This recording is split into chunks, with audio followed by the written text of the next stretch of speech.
Welcome, Scorpio, to your guided healing reading. We are going to take a look at what is currently going on in your healing journey, what is keeping you stuck, how to get you unstuck, and then some general advice on healing whatever wound is being triggered at this time. So let's look at what came out in the cleansing ceremony. We had I'm hearing like somber. This might be a bit of a somber reading, just as sort of a warning for those of you moving through some difficult things.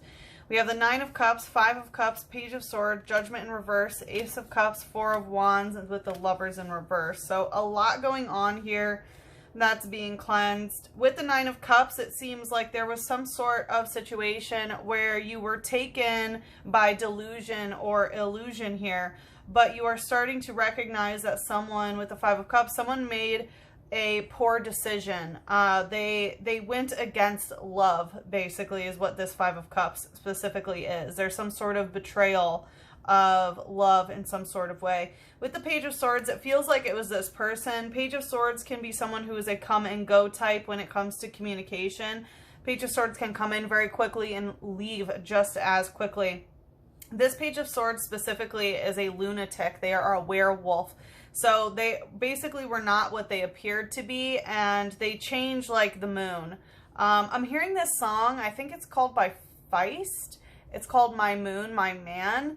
Such a changeable man. And that's what I'm getting. This person really changed their feelings, right? Their emotions. So it's a lot of lunar stuff here. With Judgment in reverse, you are trying not to let this weigh your heart down too much, but I'm hearing, but it is.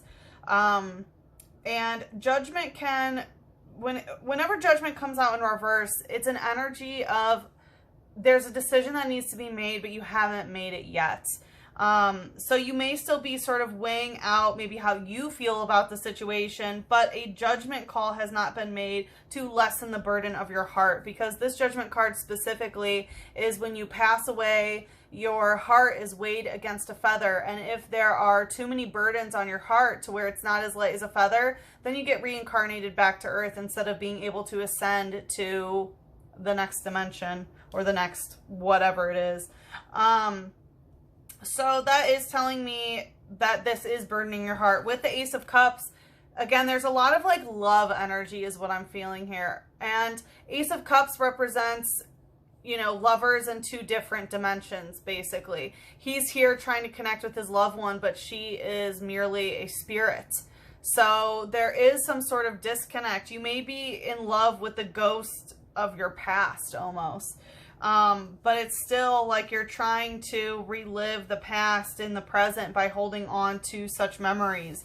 With the Four of Wands here, we do have a leprechaun, so there is some luck in what this relationship was. Four of Wands is also my twin flame card because it's two twin flames. But with the Lovers in reverse, it is telling me that this is not some fantastical love situation. This is not true love. This seems like something different, and it's not a knight in shining armor either. So anyway, we'll move on from that. It's getting very deep already, and we will definitely, you know, see what comes up in the guided healing. With Toxel using Growl here. So Toxel's a toxic type, but this is also electric. So it is telling me that there can be some toxic energy that is going through the electromagnetic field of your body, specifically emanating from the solar plexus, which is where your willpower is and your sense of self. So your sense of self may be defined by the relationship that you had with this person, and that is why there's some toxic energy there. But if there's anyone who knows how to deal with poison, it's a Scorpio.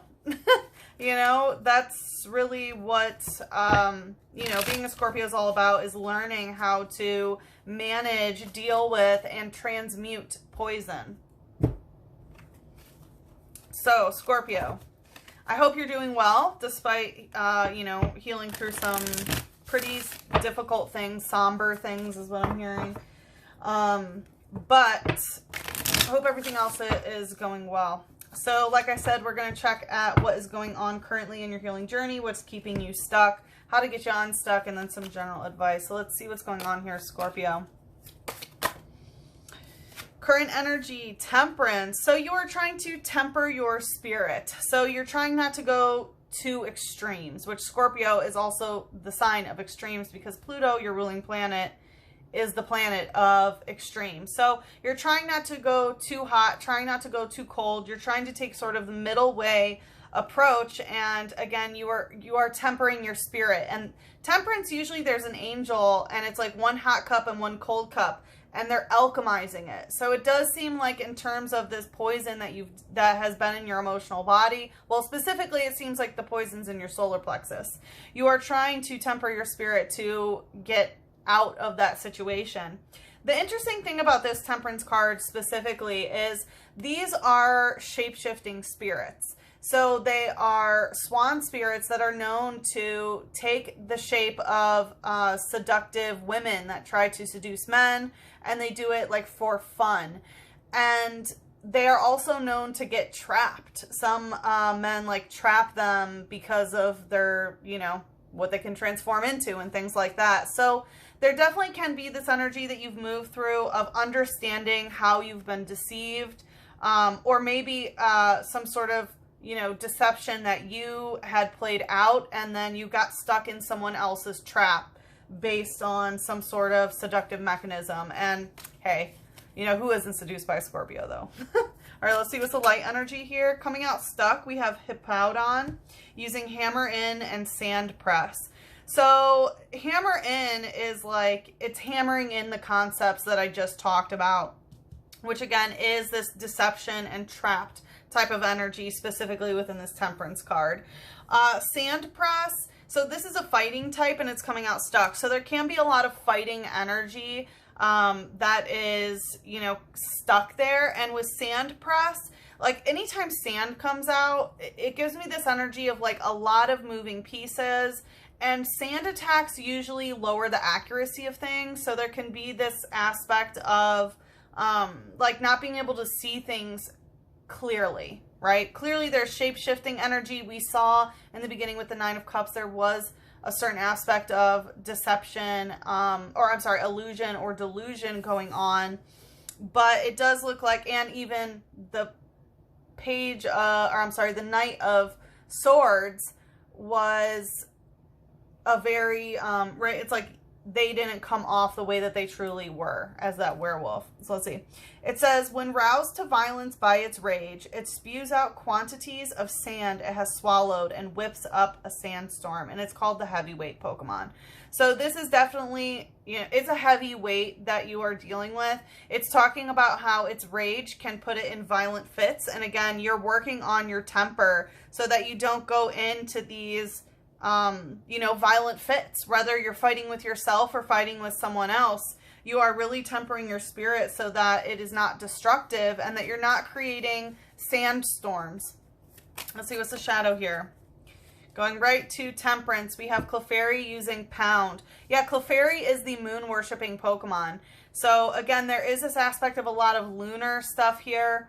With Pound and Heavyweight, there can also be this aspect of tempering perhaps your consumption habits, because temperance in the English language literally means abstinence of alcohol, but temperance can represent needing to, it's like if you eat too much of something that's bad for you, you might need to like quit cold turkey for a while until you can sort of enjoy it in moderation. That's how temperance is. It's not, it's like if you go to one extreme, usually you have to go to the other extreme to find that middle ground.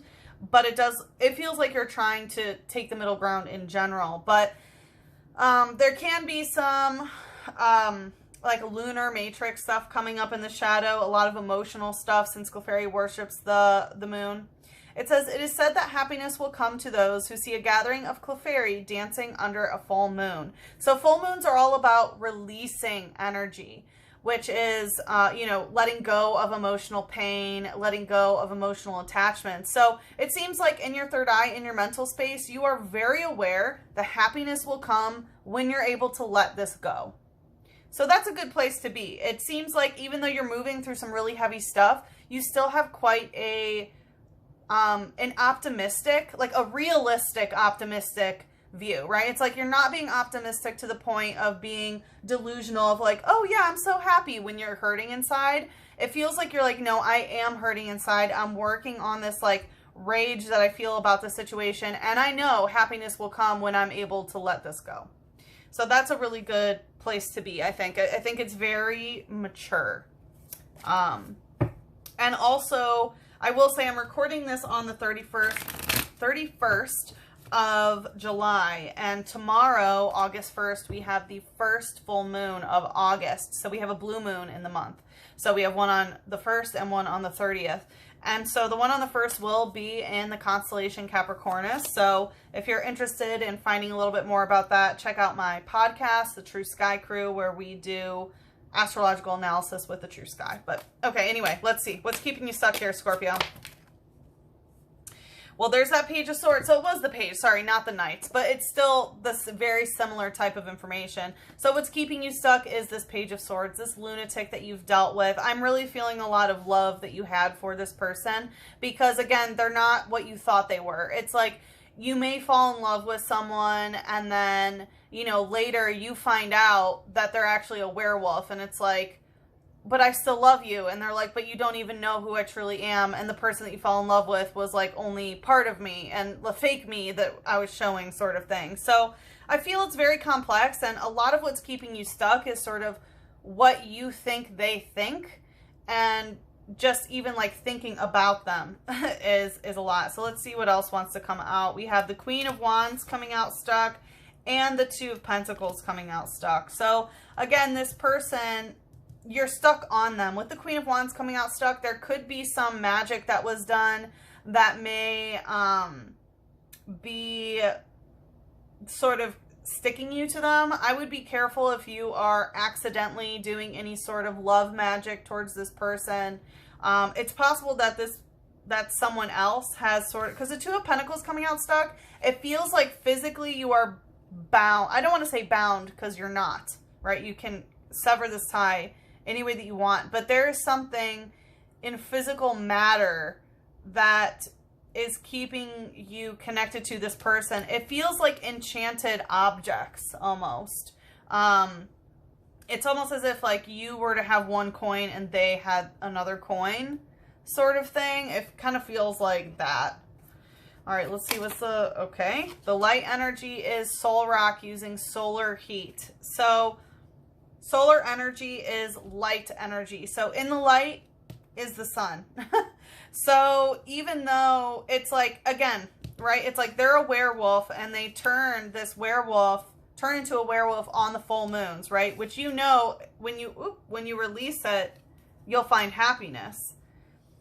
But when the full moon comes, they turn into this crazy person. So it's like, what's keeping you stuck is like, well, what if it was always sunny out, right? And the full moon was never out, sort of thing. So it's kind of this juxtaposition. It's like, you know, you are fully aware that once you let this go, you will be happy again. But there's part of you that's stuck thinking that you still want this person, or that you're destined to be physically connected, or perhaps have children with them or something like that.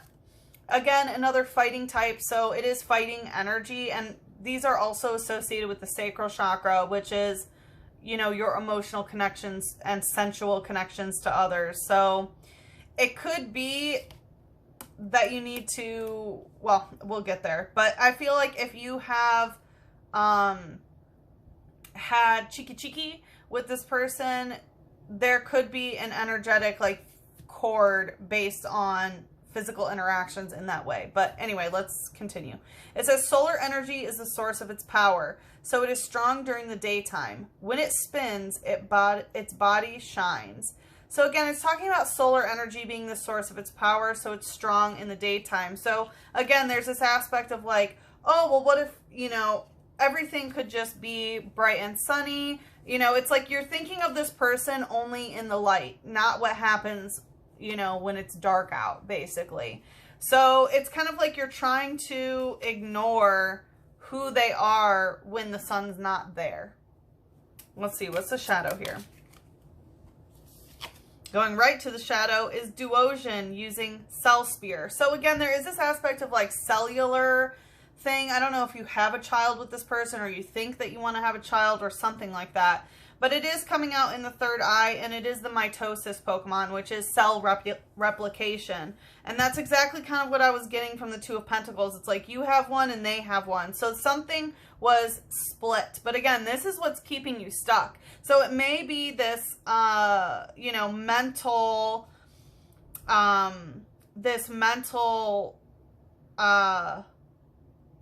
thought process of thinking that you're the same split in two. So this could be a false twin dichotomy sort of thing. But Duosion is also, as you see, he's like in a school and there's like coffee and books and things like that. So part of what's keeping you stuck can be some of the things that you're learning about whatever. It could be some things that you're studying that might keep you stuck in this space. It says its psychic power can supposedly cover a range of more than half a mile, but only if its two brains can agree with each other. So part of this, again, it's like you think that you can only have this power if you're connected to this individual. So it definitely feels like codependency, or that you don't feel whole without this person in some sort of way. That is what's keeping you stuck here. Like I said, in the extended, we're going to see how to get you unstuck and then some general advice on healing this. I'm also feeling that the general advice is going to be more of a revelation, is what I'm hearing. And it does look like, I mean, it's very clear that what's being affected is the channel from the sacral chakra to the third eye, which is the emotional and sensual connections to the mental space. But let's see what Mother Moon would like to say to bring us into the extended. We have balance, spirituality, and practicality. Full moon in Pisces. So Pisces is all about spiritual embodiment. And you need to balance the spiritual aspect of this situation and the practicality of what this situation and relationship is. And again, it's going right to, you know, temperance is about balancing, right? It's not being overly spiritual, quote unquote, or overly practical, right? It's balancing the unseen with material reality, with actual physical reality. That would be balancing the light and the shadow as well. Look at the bigger picture, full moon in Sagittarius, boom, going right to temperance. Temperance is a Sagittarius card. So this is talking about expanding your view, sort of zooming out from this situation and looking at the bigger picture of what is really going on here. And that's exactly what I felt like when I said, like, you know, we'll look into some general energy on healing this wound. Like, I was hearing like, no, we're doing revelations here. So things are going to be revealed about this situation that are necessary to facilitate the healing that is that you need. And again, full moons, you know you're going to be happy when you're able to let this go. Boom, 2 full moons, okay? So you will find happiness through this situation. But again, it does feel like some revelations need to occur. And I think, I don't know, it feels like, let's see. Okay. I saw trust. So let's see. I feel like the romance angels need to say something here. Love yourself first. Your self-respect makes you more romantically attractive. So it does look like you are, you know, feeling love for this person to your own detriment. And we saw that in the cleansing ceremony. So this is about putting yourself first. Yourself first, right? So you need to be putting your own selves first. And, you know, you can have psychic powers and do all this without this other person agreeing with you, or, you know, you being with them or whatever. This is about putting yourself first, and that will make you more romantically attractive to the love that you seek. We also have flirt in reverse. So again, this is not what's keeping you stuck is like a very serious type energy. And it's talking about your lighthearted energy attracts, or extend your lighthearted energy to others in reverse. Again, this is very heavy and it's very dense. And it's not lighthearted and flirty, which is also blocking part of the love that you are seeking. And then release your ex. The time has come to clear your energy. Yeah, this person they bring so much density to you. Love is meant to be light and freeing and helps you ascend. It does not keep you stuck in lower density and dimension. So you need to release this ex that, you know, yes, you have a very intense psychic connection with them, but you need to release your ex to clear this energy. And look what's there, that full moon. Full moon magic is really great, again, for releasing things. And I would really be focused on releasing this ex that is the lunatic, okay? They probably have a lot going on in their Cancer Capricorn axis in their natal chart. That would be my guess, right? But right now we are in true Cancer season, Cancerian season. And the full moon, as I mentioned, the first one is going to be in Capricorn. So there's a lot coming up about like mother-father dynamics, and especially if you have a child with this person or wanted to have a child with them, it's no surprise that this is coming up. But anyway, we are going to head to the extended where we can see what to get you unstuck, and then we will look at those revelations about the situation. So if you would like to follow me to the extended, the link is in the description box below. Access is available for Eagle and Phoenix members, so if you are not already a member, you can do so on my website, SachiTheScorpio.com. You can go there and go to the menu and subscriptions and plans, and you can sign up there. So I hope to see you in the extended. The link is in the description box below.